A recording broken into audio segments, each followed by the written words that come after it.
Today on the Daily Gamer Opinion, we are talking about the Nintendo Switch. Is it worth it?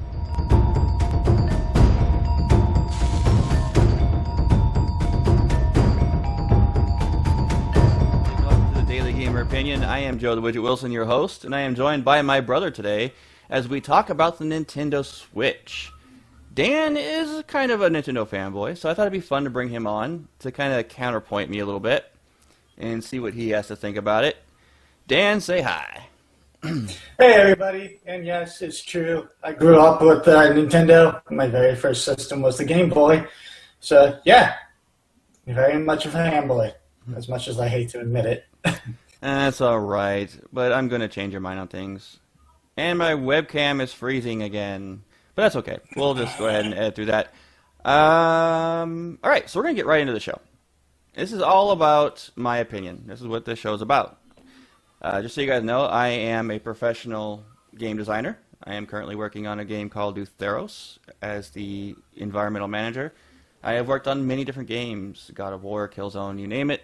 I have been a professional game tester on several games, and a video game player. Professional gamer. So I've been around the game industry quite a bit, done press quite a bit. It's just in my blood. So, and I apologize about the eye. My cat decided to cut it open. So, the Nintendo Switch just recently released Nintendo's latest hardware attempt, I guess you can say. Yeah. I'm in the camp right off the bat that Nintendo needs to stop making hardware and simply focus on making software, aka video games, and become a third-party developer. I think they would make billions releasing Nintendo and Zelda for all the primary consoles. It wouldn't even be funny how much money they would make. Their consoles have been nothing but gimmicks for since the GameCube. In fact, a little bit of background here. Nintendo's last successful game system was the Super Nintendo. That was the last one to actually make it big. Yes, you can argue the N64 did well, so did the GameCube, but they actually had maybe 1/4 of the sales of their competitors, the PlayStation 2, PlayStation 3. PlayStation 2 and PlayStation 2, in fact, was the highest selling console of all time, right around the same time as the GameCube. Nintendo's Wii was a massive success in the beginning, but then lost all third-party support after the first year. The Wii U had no support, and that tanked rapidly. And then they came out with this new gimmickly system called the Switch. Daniel, you were going to say something? I was going to say something, but I forgot. Sorry. Edit that out. No, we're not going to edit it. So, here's about the Switch. It costs $299.99. And it's basically a tablet with two wonky controllers that attach to it as a docking station. And then it has a docking station for the TV that you can slam it in there and it gets a boost in its graphic potential. It's a gimmicky system because it's kind of like the Wii and Wii U but with a tablet. And the Wii U had that weird controller with the screen in it. So they just basically upped it one more. So they took the Wii, they made the Wii U, gave it a little screen in the middle, and they said, oh, we're going to go a little bit further. We'll make it a Switch now. We'll make it just a tablet. This is Wii U on crack. Yeah, it's the Wii U 2.0. They were claiming about all their third-party support they're going to have. Most third-party developers have dropped out. They are losing a lot of their support. They didn't even have a fraction of the games they promised on release that they do. I actually only have only a few games, 7 I believe. I could be wrong, but at last check it was 7. With other games coming out in the near future. Sounds about correct. Yeah. The big games currently out for the Switch, the 3 main ones that people are actually buying, is the new Zelda, which is their #1 selling game currently, which is Breath of the Wind. There are Breath of the Wild, Joe. Breath of the Wild, sorry. There are a few problems with it, quite a few problems in fact. I've played it. I'll get into that in a second. But right now, I'm going to say that other than that game, there's nothing else worth buying for the Nintendo Switch. There's the 1-2 Switch gimmick game that they always release on their new systems, and a remastered Mario Kart 8.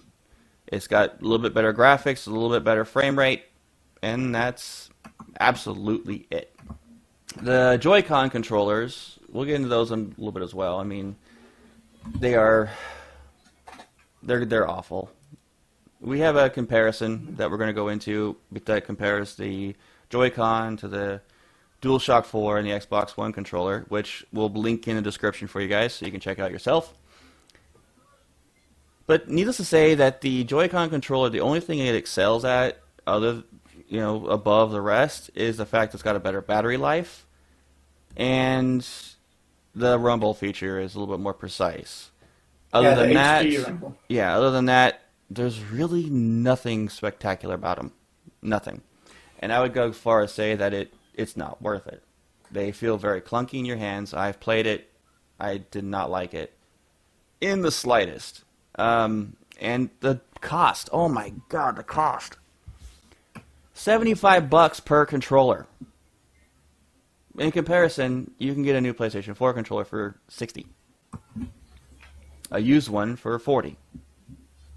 And if you want to get the charging grip, so you can use a charging port, it's another $30. That's $105, people. Oh, and by the way, if you want to charge more than 2 controllers at a time to get a new charging port, that's another $90. $195 for the third and fourth controllers each. It's stupid expensive. Well, not each. I mean, it's gonna be like $100 each if you want to do the wireless charging. If you want to do the standard charging and buy batteries, it's $75 a controller, which is still stupid expensive for what they are. I watched multiple drop videos online. You can find them all over the place, where the controller doesn't survive a 5-foot drop. It breaks. It's the first thing to break. And that's $75 every time. So is it really worth it? In my opinion, absolutely not. Sure, they have a lot of cool features, and average people are about 5 feet. So if you don't have that wrist strap on, which a lot of people won't have that wrist strap on, it'll break if you're not careful while playing. So that's another $75 or $195 if you want to charge the other one per controller. Yeah, it's expensive. Now, the new game that people are saying, well, this was what makes the Switch worthwhile, is the new Legend of Zelda. But we'll get to that in just a second. I think, in my opinion, the only real positive of the Nintendo Switch is the detachable handheld part. So you can go poop, go off to the bathroom and not have to stop playing. Which, to me, doesn't make it worth the $300 price tag. But that's just my opinion. When it comes to hardware comparison, again, I'll put a link in the notes for that. There's a side-by-side hardware comparison you guys can check out. It is half of the power of any of the major consoles. It is bad. The graphic power is 1/3 of what the PlayStation and the Xbox One can do. And that's just comparing the basics. That's not comparing the new versions of the Xbox One, the PlayStation 4, which has higher processing power. It's bad. It's really bad. They have half the RAM.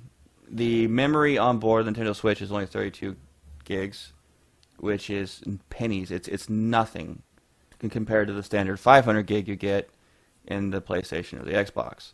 You can download one game onto it. And yes, the Switch has a expandable SD card that can go a maximum, I believe, of 2 terabytes. But you're going to pay about $300 for a 2 terabyte SD card. So, again, the price goes up exponentially. As for Breath of the Wild, it is being held as a very creative game, probably the best Zelda yet. I will agree with that. I've played a little bit of it. I find it interesting. The graphics drive me up a wall. Wind Waker's graphics were so god awful. Okay, they were, but Wind Waker is still regarded as one of the best, if not the best, Zelda games of all time, right behind Ocarina of Time. No. I don't know where you heard that. Ocarina of Time, there's a correct pronunciation for that, is considered the best all time, right next to The Legend of Zelda that came out for the regular Nintendo system. Those are considered the highest selling and the best played Zeldas of all time. This one is being hailed as better than those, but that's mostly because it has an open world feel similar to Skyrim, where you can take it in any direction. But it's still the same shtick. It's still your weapons, and they added a new crafting system, which is cool. And you still have to go through the dungeons. The strength dungeon, the wind dungeon, the water dungeon. And it's nothing new there. Yeah, the dungeons are being hailed as the most creative dungeons yet in a Zelda, but that doesn't say much. The graphics aren't great, and there is a Wii U version, and the graphics are actually quite comparable to the Switch. You can look up multiple different comparisons. I'll throw a link in the notes about it as well. The big problem with it is there's two big problems. The one, it's Nintendo's first real jaunt into voice acting, and they failed. The voice acting is quite terrible. And the frame rate has some massive issues. A good game runs at about 32 frames a second. That's what's considered the prime that you can see for consoles. 32 frames a second. Breath of the Wild constantly drops down to about 20 on both systems in heavy load areas, and it will stay there for a while. The Wii U is more prone to this than the Switch is, and it can stay there longer, but they actually do it in different areas, which is quite odd. The graphics are a little bit sharper on the Switch, but really not much, to be honest. I have a Wii U. I might just get it for the Wii U and call it good, if I decide to get it. I'm not a big Zelda fan anymore, not since the Ocarina of Time. The new Mario game looks pretty cool. If you were a big fan of Mario 3D, Super Mario 3D, which came out for the N64, this game is very similar to that in feel and concept, which I am actually pretty excited about. But again, I really wish they would bring it out for the PlayStation 4, the Xbox, PC. That way everyone has a chance to play it without having to spend $600 on a new system. That is true, but this is the way that Nintendo's been operating since the Nintendo Entertainment System, and all of their games and properties have been on their systems. And I don't think they're going to change that anytime soon. They will. I guarantee you. This is the Nintendo Switch is their last shot at hardware. And when this fails, and it will, in 2 years' time, it will fail. They're going to lose all their third-party support. They're going to be releasing games at 2 or 3 per year or quarter, and it's going to fail. And they're going to be releasing nothing but first-party software. And when it does, they're going to switch to going third-party. See, Sega was extremely smart, and they dropped out of the hardware game when their systems couldn't catch up, and went to complete third-party. Sega's actually making more money now than they ever did since the Genesis time. So it's something that Nintendo needs to really do, because the reason why people buy these gimmicky systems is because of the first-party games. That is a fact. You could ask any fanboy, anybody. Reason why you buy Nintendo? Well, you can. I'll tell you just right off the bat. I wanted to get the Nintendo Switch for Breath of the Wild. There you go. It's the first party titles every time. They want Mario, they want Zelda, Splatoon. They want the first party titles, and that's what it's all about. And if Nintendo released those first party titles for those systems, they would make a buttload. It would be the highest selling games of the year, hand down. And they could do it. And they could be so much better than what they're trying to put out on their systems. They could have more potential for so much more on the other systems. And need to stay away from their gimmicks and just try to focus on making this what they're good at, and that's the software. And even their handheld, which was their carrying thing that kept Nintendo open, is failing. And the reason why it's failing is because of phones. People's phones now can play games just as good, if not better, than the DS. So you have a thing there that, or a 3DS, or you want to do a 2DS, whatever their latest version of it is now. Nintendo, get with the program, guys. Third party. I completely agree with you on that viewpoint. Nintendo could do surprisingly a lot better if they went to third party. So step up, Nintendo. Yeah, step up's the right word. Get out of the hardware game. I mean, this system is going to be cool. They have like the LAN feature where you can have up to 8 systems. If you do the math on that, okay? Let's just do some math really quick here. If you were to have 8 systems hooked up for a LAN party with your friends, let's see how much that would cost you guys. Yeah, I'm using my phone. See, not a DS. My phone. I have a calculator here somewhere. There we go. So let's say that you want to buy extra controllers, plus the system itself, plus the docking station.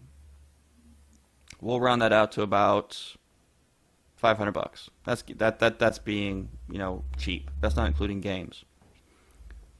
So you get $500 times 8. That's $4,000 to play a game with you and your buddies in a LAN situation. $4,000, people. That is right, but honestly, I don't think people will drop that much cash just so they can play LAN with their friends. I'm pretty sure they rely on their buddies buying their own system. Speaking of online, the Nintendo Switch does not have an Ethernet port. It's completely on the wireless, which means it's going to have a slower connection. Wireless connections are always slower than Ethernet. Like my PlayStation's always on Ethernet. I will not have it wireless because the connection's too slow. And I have pretty decent fast internet. I have 30 gigs or 30 megs down and 9 up. It's not bad, but again, with my wireless, I'm pushing a maximum of 18 up or down. I mean, so that was a big mistake on there, and not putting an Ethernet chip in there for the port station. Not the actual tablet, but the actual port. But the port is nothing more than a slight enhancement. It really is not much. The frames drop up, the graphics and frames drop up, or they increase when you go to the docking station. In some cases, substantially, because what they're trying to do with having just the tablet in front of you is save battery life. So they drop frames, they drop graphic, they drop a lot just to maintain battery, which is smart. Because you don't want to pick up and only be able to play it for 2 hours. What about the games coming soon? Such as Skyrim, Splatoon, Minecraft. Minecraft, sure, old hat. Skyrim, yeah. Again, it's out for every system. I don't know why you'd want to buy it for a system that's graphically inferior to any other system out there on the market. Mm-hmm. I don't understand why you would. Same with Minecraft. Now, Minecraft, mind you, graphics don't really matter with Minecraft. It's Minecraft. So yeah, if you already have the Switch and you're really into Minecraft, then yeah, go for it. If you don't have it for your PC, if you don't have it for your PlayStation or your Xbox, then the Switch would be a good option for it. Super Mario Odyssey is going to be a big seller for them. It might actually sell some more systems. Splatoon 2, yeah, I didn't like Splatoon 1 myself, but that's just my opinion.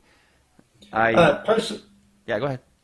Personally, I didn't own the Wii U or anything after the Wii besides the 3DS, so I don't know about Splatoon.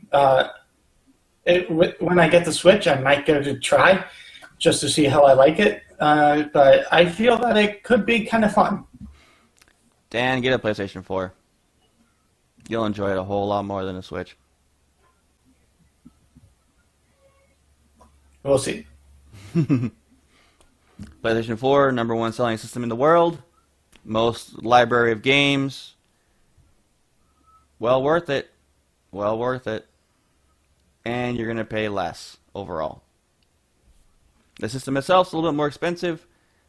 Well, it's about the same price, really. And the peripherals games are all cheaper. So, well, games are the same price across the board for the most part. My conclusion for the Nintendo Switch is this. It makes a great secondary system or third system in your house. A good little party system.